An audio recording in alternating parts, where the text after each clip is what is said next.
We're going out to the garden, nature's garden. We're going to go out there and celebrate the forageable community. There's also a larger community that includes all the plants and animals, as the Native Americans say, all our relations, and we're a part of it all.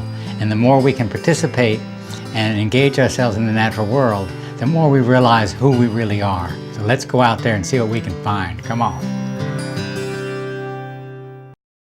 Yeah, we're in a spicebush thicket. This here is spicebush. The scientists call it Lindera benzoin. And the mountain people, they call it spicewood. You see these red berries? These berries are known as American allspice. They are just a wonderful spicy addition.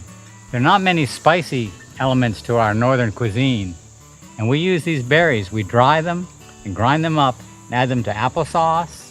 We sometimes make them into spice cakes, or even add them to curries and stir fries. People make tea out of the twigs.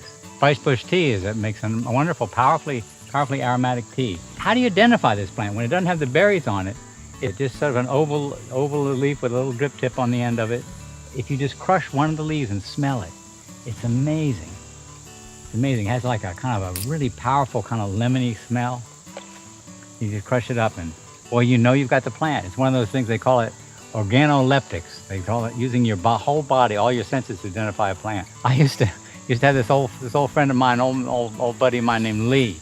And I remember one time he had this big fat male possum. He said, "Look at the hams on that one, buddy. He's gonna be good eating." And he said, "Now look, now what you do now, you get him all skinned and cleaned.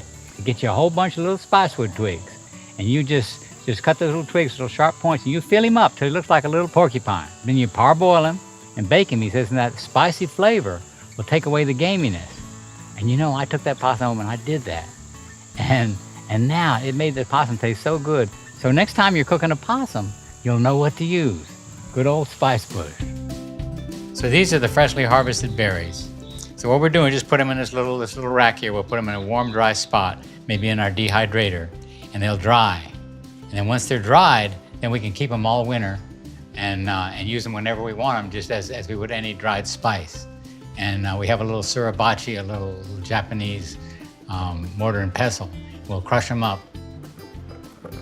They're in the same family as avocados. They're in the laurel family. And they actually look like a miniature avocado, miniature red avocado.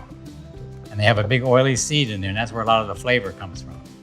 And so one of the best ways to use it is just sprinkle it just right on applesauce. Sometimes we actually cook it in with the applesauce. And we have a nice clean toothbrush here that we've been using to scrape out things out of the suribachi. Sometimes we just leave it on top as a garnish. Gives a great flavor to the applesauce. Spicebush is real common in our area, and it grows along almost any wet woodland area.